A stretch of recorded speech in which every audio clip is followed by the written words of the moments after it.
lahko začnemo.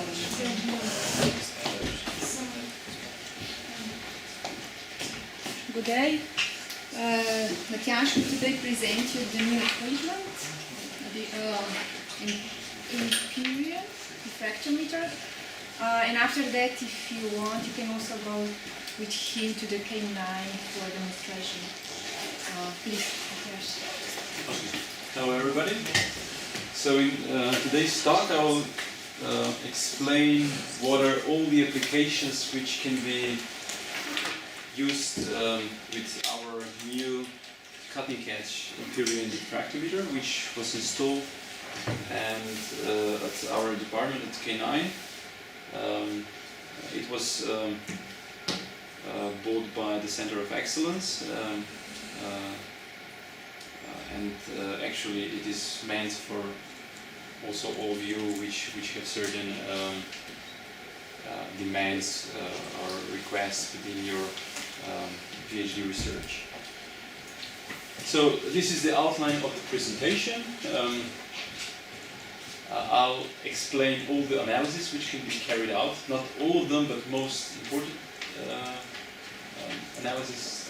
So first Bragg-Montano, reflection on ambient transmission, then small angle X-ray scattering, racing incident, XRD, X-ray reflectometry, high resolution, XRD in-plane, and to the applications.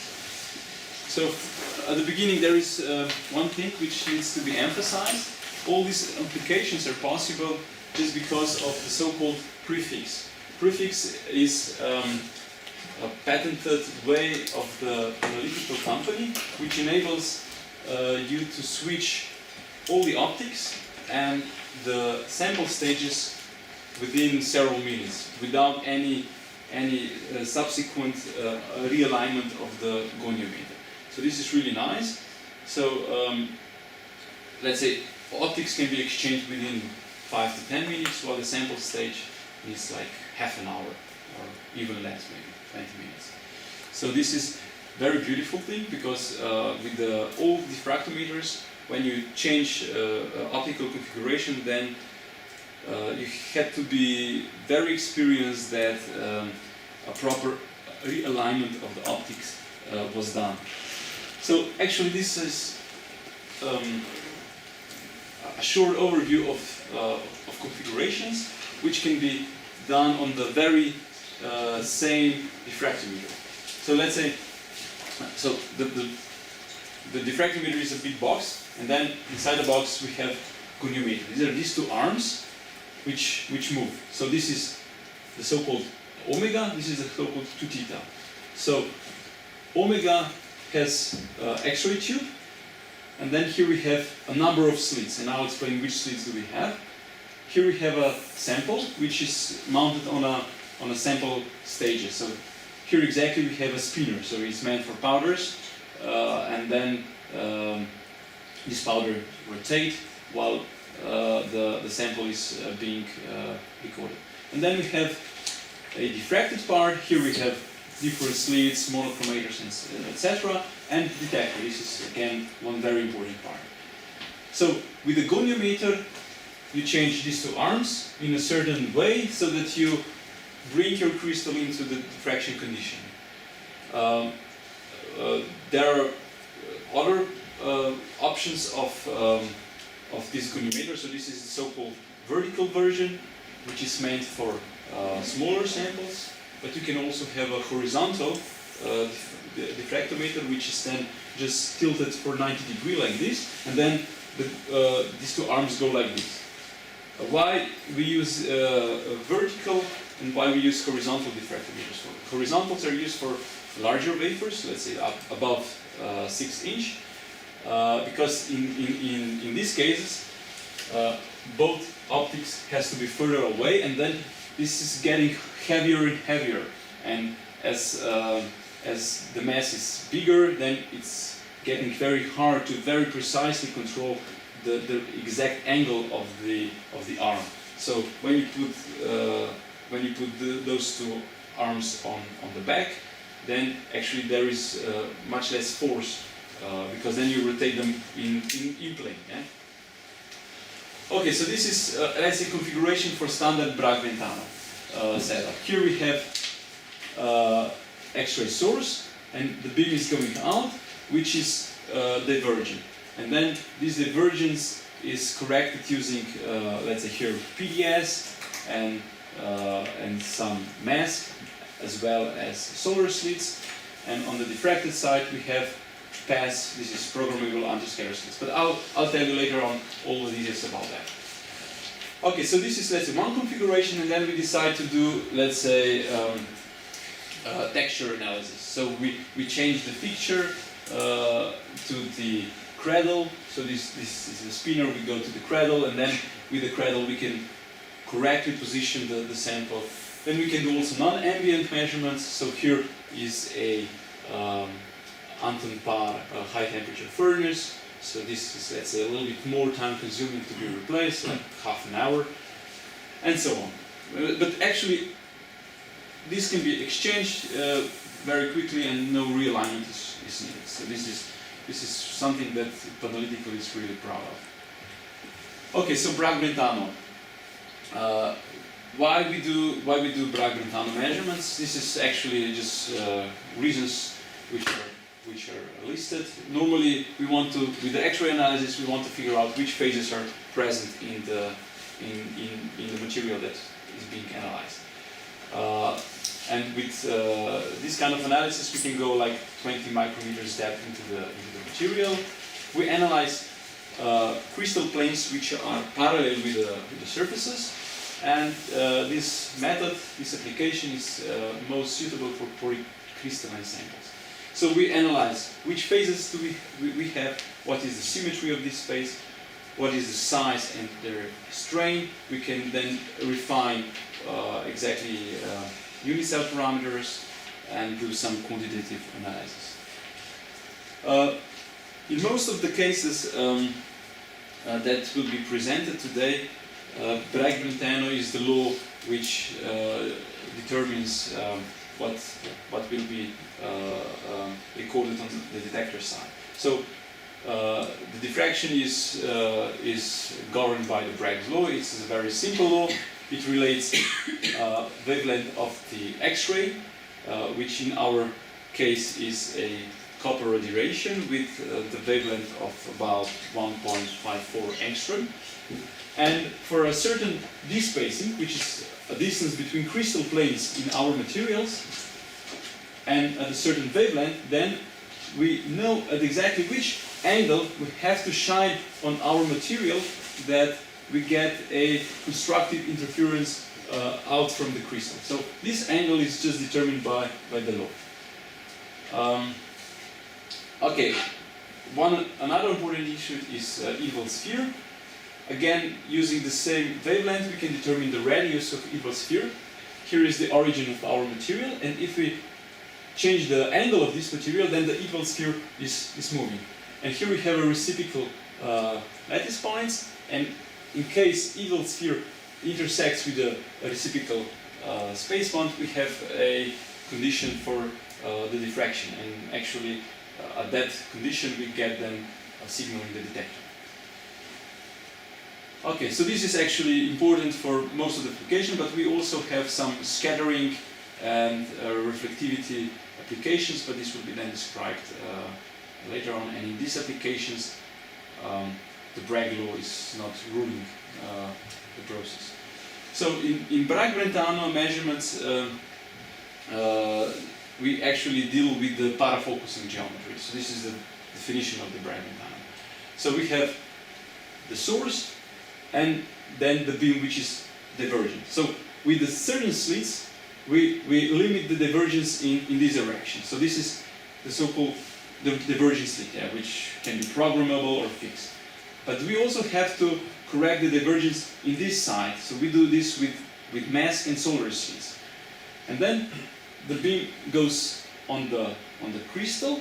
So the central line, let's say, goes on this crystal, which is perfectly aligned with the substrate, with the surface, and then you have a diffraction condition, and then the signal goes to the detector. But due to the divergence, we also shine on another crystals, and this angle is then different than this one.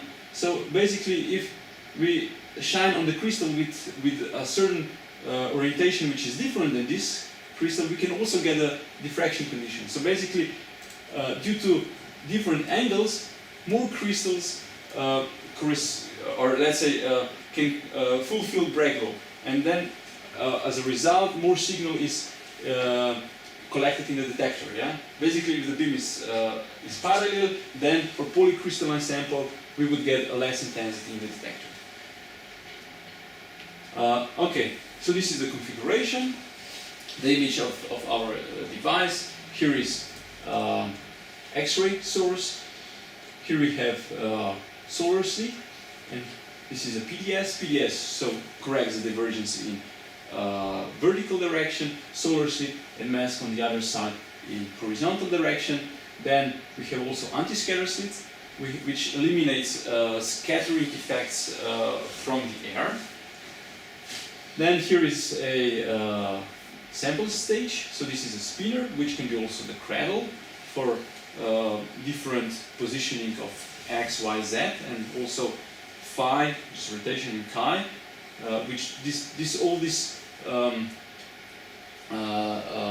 direction enables you to orient crystal exactly in the space with respect to the goniometer.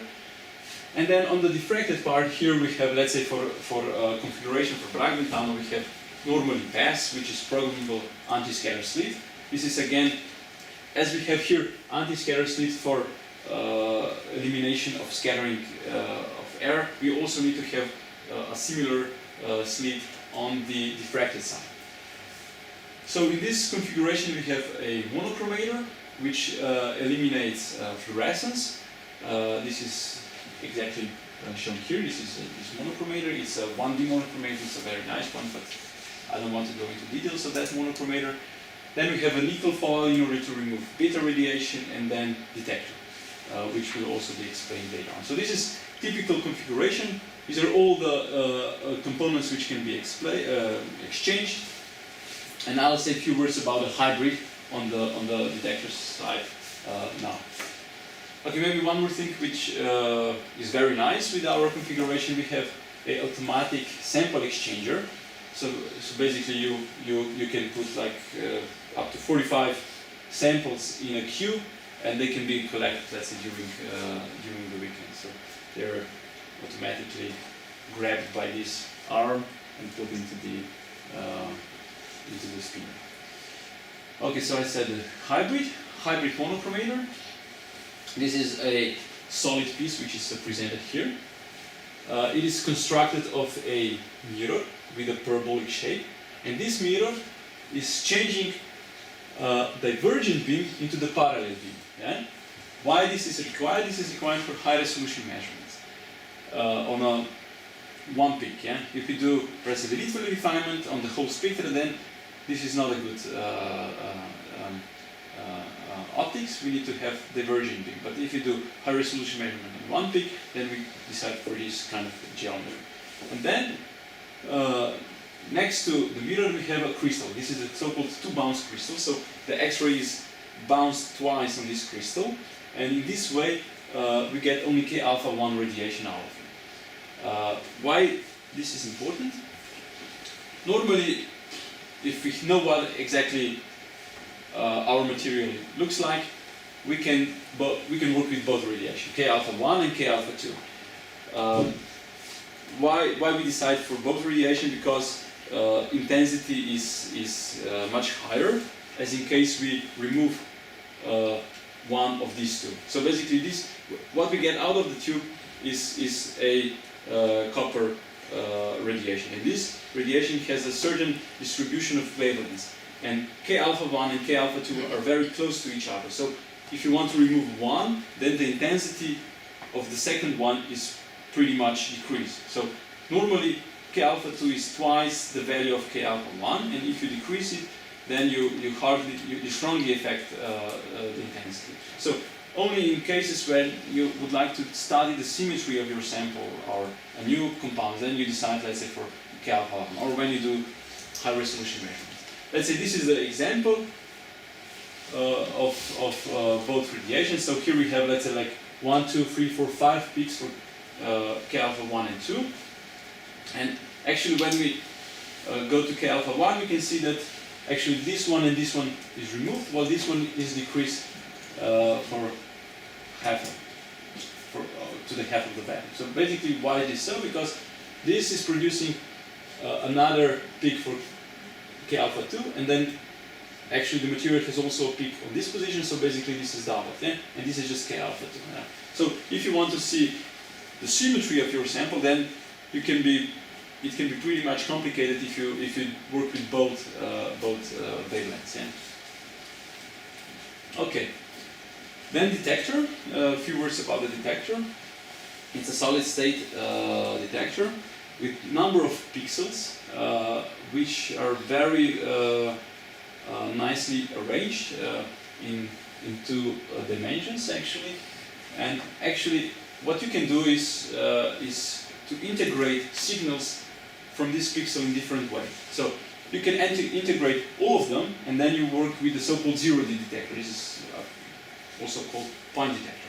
You can integrate all the signal in a line, yeah? And then you get 1D detector or a line detector. Or you can work just in the same way as pixel arts are originally fabricated. So in this case, you work with the 2D or area detector. So in most of the Bragg-Brentano applications, we use a detector in 1D mode. Why is this so?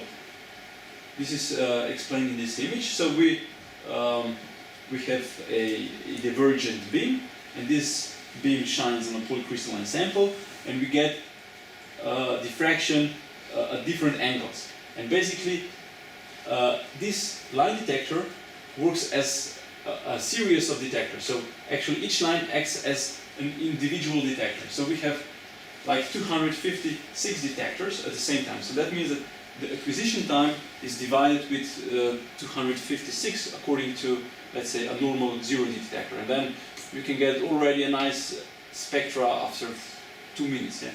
In the range, 2 theta range from 10 to 60, yeah? I mean, something for the routine verification of, let's say, of the synthesis between two solids, yeah? Okay. So this is then the typical pattern that you get out of the measurements. So we have 2 theta values, and you have different intensities. You have some peaks, and based on these peaks, you can say what is your symmetry, what is the crystal structure at the first place, what is the symmetry of that crystal structure, whether there are secondary phases present, or let's say if you have 50-50, what is the exact ratio between them, and so on. And then you can do also, let's say, size and strain, and so on. Okay. Now it's still Bragg-Brentano, but not reflection, but non-ambient measurement. So this is, let's say, one nice application that we can do. So we work with the detector in 1D mode. So that means that we can cover a certain range of 2 theta values, and then this is, let's say, presented in this range. Yeah? So we don't change the 2 theta value, we don't change the collimator, but we keep the detector at a certain position. But because of the number of lines that we have, we can record a certain spectra of 2 theta values. And then at one temperature, what we do, we just take a snapshot.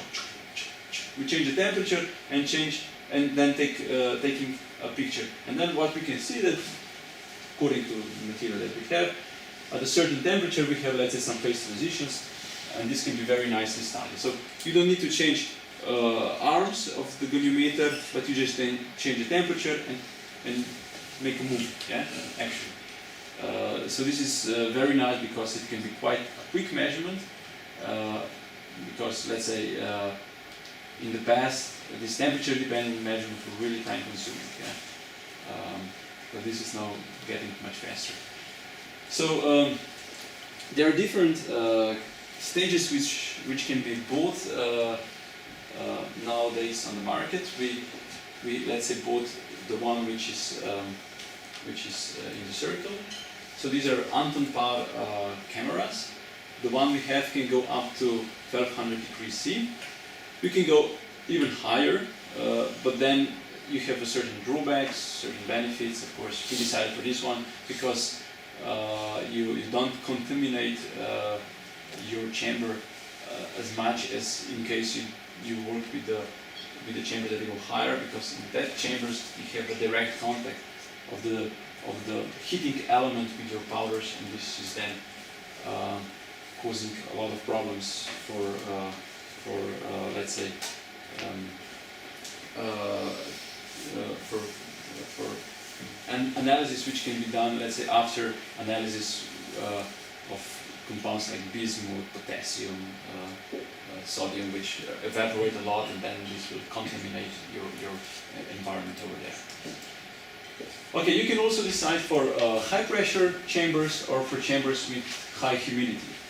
But let's say this is one chamber which was also bought at Krka in Novo Mesto. So they also bought Empyrean, but with high humidity chambers.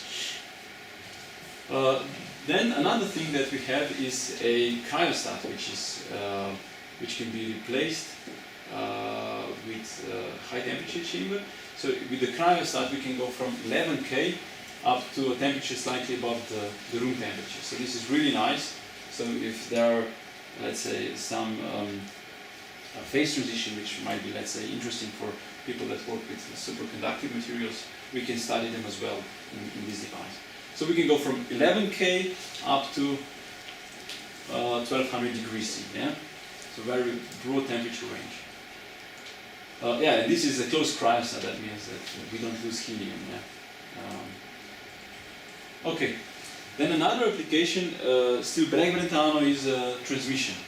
Transmission is not very often used, but let's say it can be used in some materials that are more or less transparent, and in this case you can get, let's say, higher intensity on the peaks, and let's say at lower 2 theta value, smaller background, yeah, which is presented here. So if you do a reflection measurement, you have here a lot of signal, but in the transmission the signal is decreased, yeah, But in the community we are in, transmission XRD is not really used. Yeah, so this is, let's say, this is done on cacao, which has a high transmittance.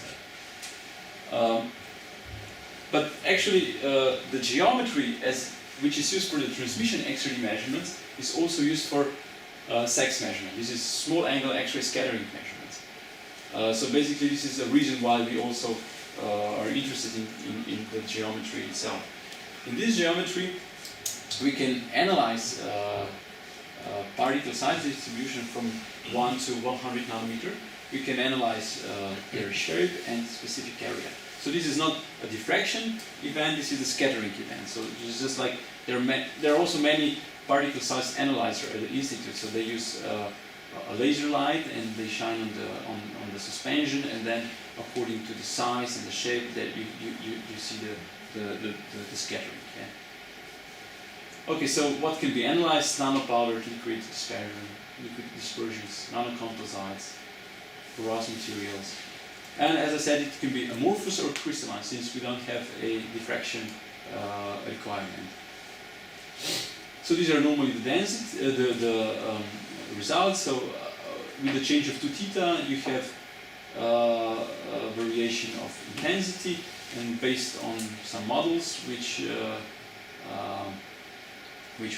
are proposed, and for your materials, you can see what is the volume distribution of the material according to different radius of the particles that are inside. So basically, you can see, let's say, for these particles, you have a narrow size distribution, while for these particles, you have quite a broad particle size distribution. This is not as accurate as real. This is so-called easy SAG, so it's not as accurate as real SAGs. Then the second application, so now we are getting more and more closer to the thin films. That was more or less for powders and for nanopowders, and now we're getting to the thin film investigation. So this is the first one, which will be explained now, is gray-zinc incidence XRD. It is meant for analysis of polycrystalline thin films. Why we do it? Because we would like to have a nice information of the composition with the changes of depth. In this way we enhance the diffraction signal from the top layers, and we remove we decrease the intensity of the substrate.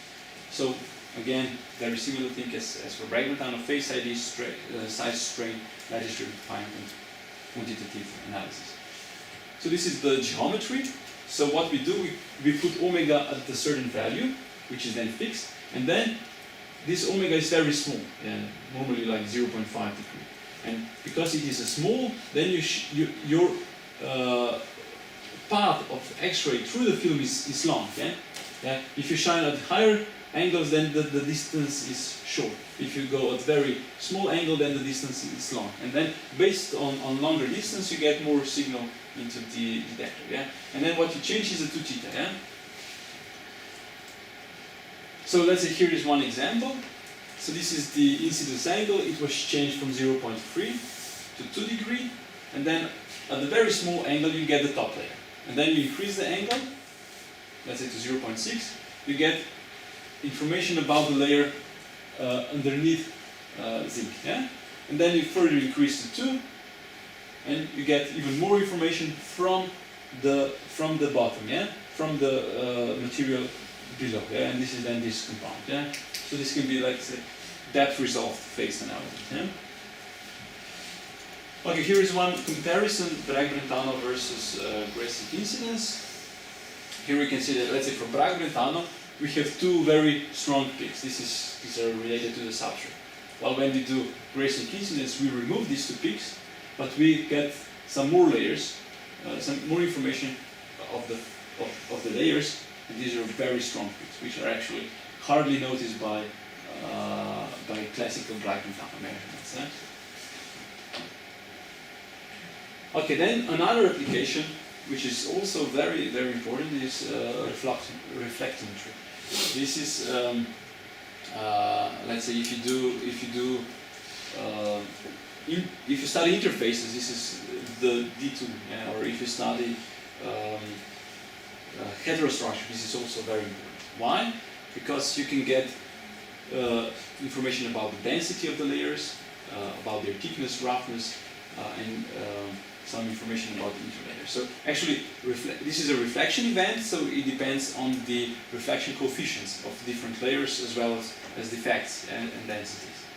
I mean, densities are actually related to reflectivity. And basically,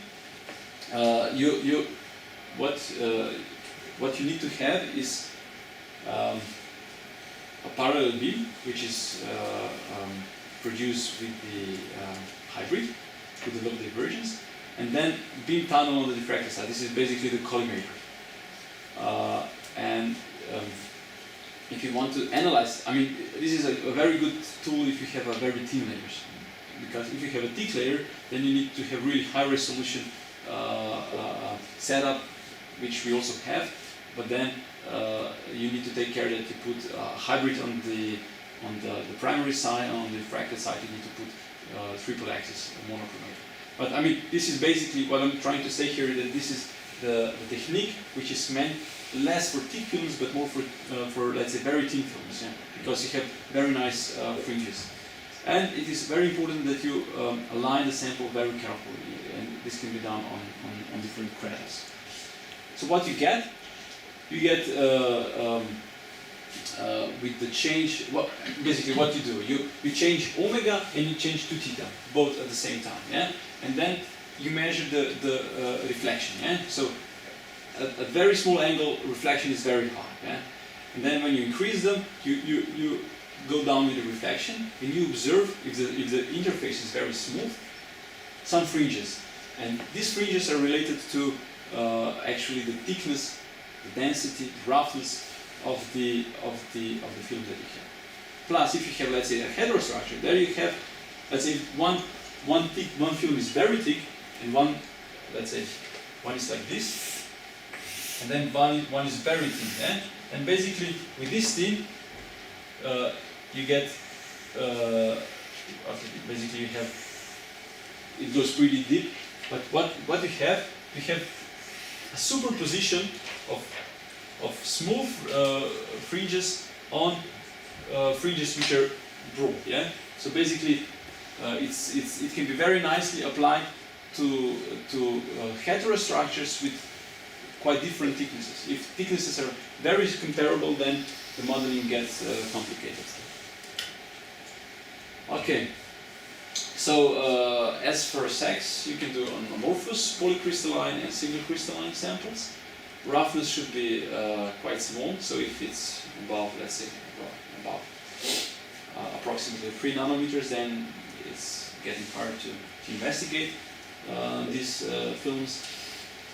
And you can analyze thicknesses between 0.1 nanometers, so really thin layers, up to 300.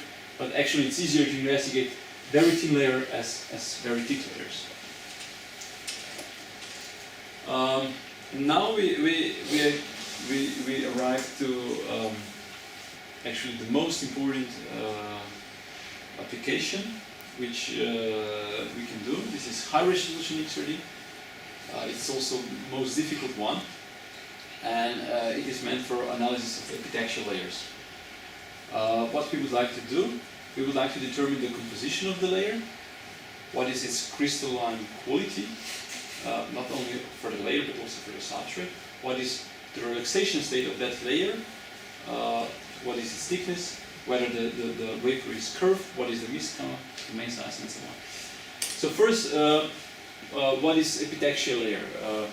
Epitaxial layer is something that has a certain relationship with the substrate. So our layer has to have a certain relationship in in-plane and out-of-plane direction with respect to the substrate. So this is the in-plane direction, this is the out-plane direction. So in the in-plane, it has to be, let's say if this is 001 direction, then this is also, let's say 001. It can be also a different one, but the film should have only one direction with respect to the substrate.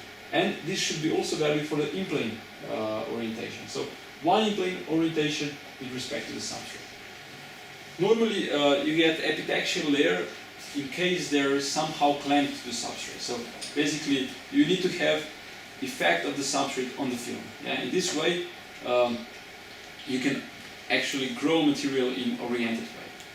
If this clamping does not occur, then we have a relaxed layer.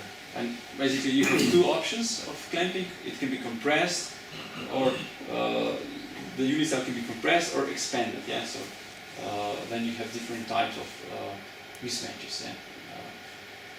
If the film is completely relaxed, then normally you grow your material in a polycrystalline way. You have also something in between. This is your so-called texture sample. So that's texture sample is a sample which grows in the same out-of-plane direction with respect to the substrate, but these kind of layers have random in-plane orientation. So basically you have cubes which all are oriented, let's say, in 001 direction with respect to the substrate, but then this in-plane is just random. Yeah? Okay, the setup that is required for this kind of measurement. So X-ray tube, then you have a mirror which is changing divergence state into the parallel beam. Then you have germanium crystals. These are 2 to 0 germanium crystals. This is a 4 bounce crystal, so actually your beam is bounced 4 times. 1, 2, 3, 4. And then you have really a light with very narrow distribution of wavelengths. And this can be then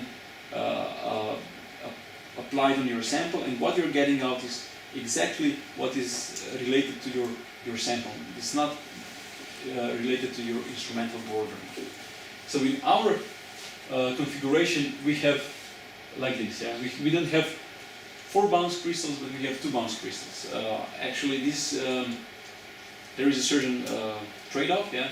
So if you have a configuration like this, you drop the intensity dramatically. Yeah? So actually, if you want to get anything out of your sample, you have to collect data the whole day. Yeah? But then it's a very high quality data. But we also do, let's say, powders for not very routine samples. For routine samples we have another diffractometer, but let's say for slightly better data processing. But then we decided for 2 bounce crystal because they have, let's say, for the system that we are looking at, a good relationship between the resolution and intensity. Yeah. So this kind of geometry is used, let's say, when you grow semiconductor materials on semiconductors. Yeah. Because this is really high-end epitaxy, or let's say single crystal growth of materials on single crystals. But let's say we do oxides on oxides, we do oxides on silicon, and in these cases the broadening of peaks which are related to imperfection of crystals is bigger than the instrumental broadening. Yeah? So therefore it doesn't make sense to go to really high resolution measurements. But then what we have is a triple axis, which is again removing everything else than the signal related to the sample. Okay, so this is just one more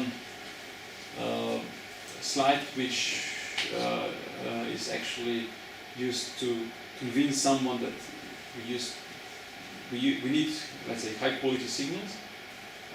So this is, let's say, blue is just a parallel beam from the mirror, and then red is 4 bounce hybrid. Yeah. So basically, this peak and this peak is K alpha 2, and they are also much broader than this one. Yeah.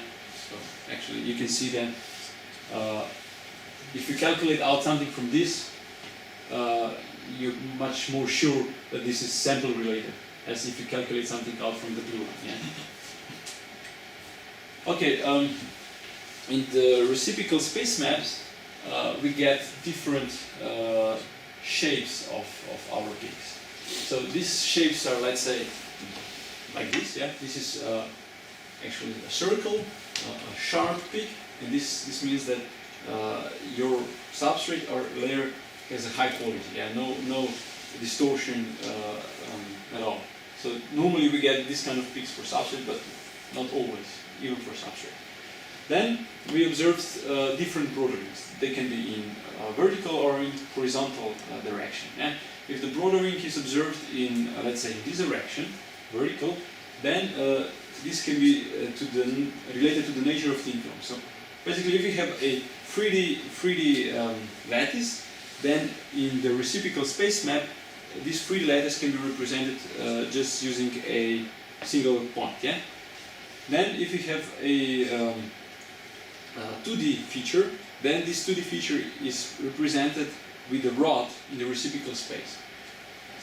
Since we are dealing with the thin films, these are not perfect 2D structures, so they have a certain thickness, and that implies that these rods are not really rods, but are elongated peaks. Yeah?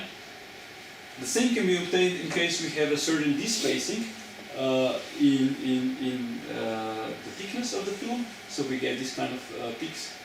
And then we have broadening also in a horizontal way. This can be done for structures with a certain mosaic spread. What is this? This is actually, you grow material in let's say 0,01 direction, like this, and then this growth is not as perfect as it can be, so then this 0,01 direction is slightly inclined into different directions. Yeah? And this can be represented as this kind of broadening in the RSM. Plus, if you observe something similar on the substrate peak, this can be related to the curvature of the substrate. So let's say this is a full reciprocal space map. Actually, you have points which are related to the substrate, and you have points which are related to the thin film. So these are the so-called symmetrical scans, which are done in direction parallel to the surface. Yeah. In addition to that, you can have asymmetrical scans, which are these scans, left, right, and left to the symmetrical scans. So with these scans, you analyze planes which are inclined with respect to the substrate. So basically, with symmetrical scans, you can figure out what is the spacing. So this is the spacing in out of plane direction. Yeah? Here we have 00L spacing. Yeah? With the inclined surfaces, we can get information about spacing in out of plane direction and about the spacing in plane direction. So for the substrate and for the film. So we can say what is then the lateral dimension of the film and the substrate, yeah? And based on that we can calculate out the strain, yeah? of the film. Yeah? So this is actually very important. So here we have, let's say, a fully relaxed film. So you can see that actually it does not fit to the substrate, so it's just on top of it. And how can we observe that? So actually in the symmetrical scan you don't see any displacement in this direction. This is because you analyze material in this direction. But then if you connect a symmetrical peaks with the origin of the RSM, you observe that these two points are in the line, yeah? And that means that actually your film is relaxed. In case the films are fully strained, then if you draw a line, they are not on the line, but they are in the line which is perpendicular to the RMS. Yeah? Okay. And this is, let's say, just an example of one real RSM image. We have silicon substrate, we have a silicon germanium film. Based on this image, you can calculate then the unit cell dimensions in different way. You can say whether it's relaxed or strained.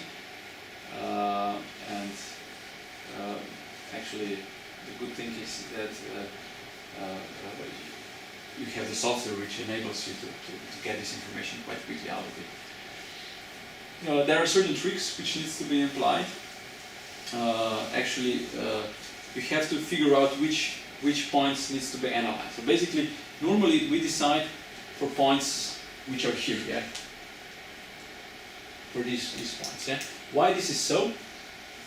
Because at these conditions you can work at very high incidence angle, so very high omega value, and very small exit angle. So this is also called Gray-Sink exit analysis. In this case, what you have, so a beam has a certain width, and if you shine on your crystal at high angle, then you get a quite thinner signal which is going out. So this thinner sample is then better for the analysis of your sample. So here you see that by proper decision of peaks which are analyzed, you can further improve the resolution. Yeah? But nevertheless, these acquisition times are quite high. Let's say for this kind of image, you need let's say the whole night. Yeah? Okay, so these are scans like this. Yeah. So you change in a certain way omega and 2 theta values. These are the so-called 2-axis measurements. Let's say this is all classical omega 2 theta measurements, and in addition you can also do 2 theta measurements and omega measurements. So let's say for thin film community, what is quite often used is omega measurement. So this is this kind of measurement. This measurement is also called rocking curve. Yeah. This is done on, let's say here on this film and this substrate, and based on the rocking curve, you can calculate out what is the full width half max for, let's say, for your film and for your layer. And this is the value which is used to characterize the mosaic spread of your films. Yeah? So as I said, the broadening in this direction is described for mosaicity. Yeah? So basically, if you do scanning this way, you cannot describe mosaicity. Yeah? Broadening in mosaicity is described in this way, so you need to do rocking curve. Yeah? So okay, sometimes people are describing full width at half max from normal 2 theta theta scans. Yeah? But this is actually not done in thin film community. Yeah? In thin film community, they calculate these values out of rocking curves. Yeah? Okay, then we arrived to another application. So that was high resolution measurement. Then one also important application is texture. This is, let's say, done more for ceramics. Yeah. So what we do, also for thin films, but let's say we have some oriented ceramics with very, let's say, emphasized functional properties, and these properties are quite often described to texturing of samples, and this texturing can be then quite nicely analyzed with this application. So what we determine is distribution of orientation in the material. Yeah. And how can we do it? By changing phi and chi values at a specific 2 theta omega value. So we put a sample into the diffraction condition, and then we change phi and chi a little bit. Yeah. So this is it. Yeah. So this is a diffraction condition for one crystal plane, and then actually around this value we rotate the cradle for 360 degrees, and we change chi a little bit. Yeah.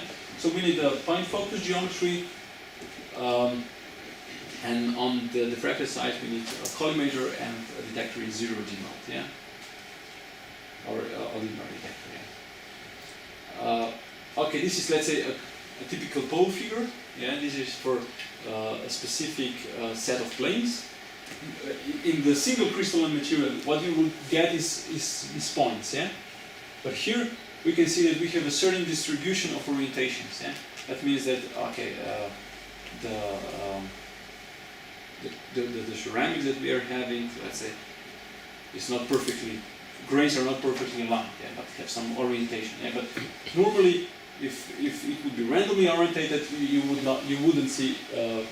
Actually, you would see the same intensity all around for 360 degrees. Okay, then another application is in-plane analysis. This is the so-called real in-plane, when you put the cradle completely into the out-of-plane geometry. So we analyze planes which are perpendicular to the surface. In this way you can get information about in-plane lattices. Basically you can get all this information also from RSM, but let's say sometimes this is even better, even more accurate. You can see what is the relaxation state of the potential layer, and you can get some more signal from the top layers. Let's say here is a example of hard disk. So you have different materials, copper, chromium, and then amorphous material and substrate. And actually this is a symmetrical scan. So just basically, let's say, the Bragg-Brentano geometry. So what you can get, a very strong information about the substrate, amorphous background due to nickel phosphate, and some peaks which are not actually resolved, since these layers are very thin. But when you do in-plane analysis, what you can see is that with a certain configuration of omega and 2 theta values, we can get only information about really the uppermost layer. Yeah? So here you can see you have 3 peaks which are actually hindered in the amorphous peak. Yeah? Okay, and then the last application is 2D. It's actually more or less for show off. Yeah, I would say. Yeah? So actually, these are the so-called debug rings. This is what people used to analyze like 40 years ago, when they had normal old cameras, and then they had a film, and then they observed these rings, and from the rings they calculated out what is the spacing. And okay, if you have a polycrystalline material like this, yeah, then you get a diffraction in different orientations. Yeah, when you're in the diffraction conditions. Yeah. Then if you have material which is, let's say, more coarse, and it's not completely well aligned with respect to the space that is used with your diffractometer, then you have points. Yeah, like here. Yeah, So actually what you're doing, you're changing this material, this pattern to this one. Yeah. But basically if you have a single crystalline material, then you will get only certain points. Yeah. This is also again just a more well-oriented polycrystalline material with respect to this one and this one. Yeah. So what you do, you just move the detector as you change 2 theta and 2 theta values, and then basically by doing that you can get this kind of debarbarates. And let's say nowadays you can already get articles which are just showing, okay, I prepare material in one way, I have a polycrystalline material, I prepare material in another way, I have a single crystalline material. And then they just presented one image of this, and then one image of this with just some points, and then this is a proof of the epitaxy. Yeah. Okay, so conclusions. So with the device that we have, you can do many different characterizations. So from loose powders to epitaxial thin films. We can also analyze some solid objects. Yeah, like let's say for industry. We can change this configuration quite quickly. Let's say optics can be changed within 5 minutes, while for let's say high temperature or low temperature stage we need like half an hour. I would say half an hour if you are experienced. And then you can choose different optics according to the quality that is needed. And actually, due to these changes, it is also possible that you can upgrade your system afterwards. Let's say, if there will be a need, we can go to 4-bounce crystal. Yeah, it's just a question of money that you have to buy one more of these solid pieces. Yeah. Okay. Maybe here I would like to put just to mention one more thing that in addition to this diffractometer we have one relatively new or old diffractometer. I don't know what. If something is 10 years old, I don't know whether it's old or new.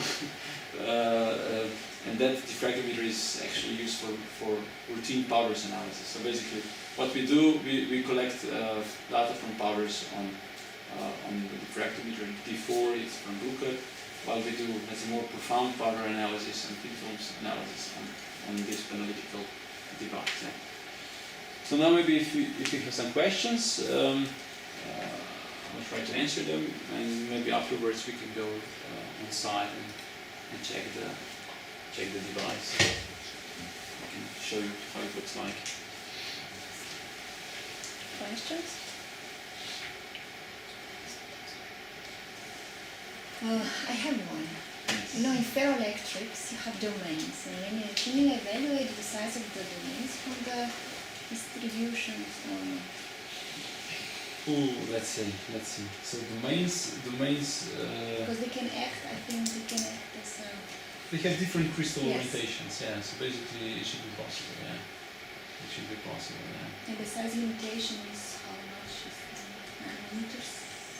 Well, I mean, if you do RSM, then if you have time, if you have enough time, then basically you can analyze layers which are like just two layers, of something. So basically, like what I would say, 1 nanometer or even less. But then the acquisition time gets longer. Yeah. If you have, let's say, both ferroelectric material, I wouldn't see a problem to figure out the orientation. If you have a randomly orientated, then you have contributions for different orientations, and they basically would neglect this random orientation. But if it's both, then I think it's possible to say something, even with a quite simple diffractometer. If I understood right, that you were talking about the different humidity, that it's possible also to check, but you don't have this. No, we don't have this. I think in Kirka they have it, because they do these pharmaceutical things and they need to increase humidity. So it's I think it's nice also for you, for K&N ceramics. I have one question. What is the lower limit for the mass of the sample? Let's say in For formal mass of the sample, Okay. in form of powder, let's say. We can put powders on different holders. So for low quantity samples, we have silicon zero background holders. So basically, if you put one crystal, it might be enough. Yeah. Yeah. If you shine on this crystal long enough, then you can get some refraction out. Yeah. But yeah, it's always good to have a little bit of powders. But let's say for routine measurement, and if you want to do some, let's say, read field or size strain analysis, it's good to have 1 gram of powder. Yeah. Somebody else? If no, thanks for really interesting presentation. Yeah. Okay.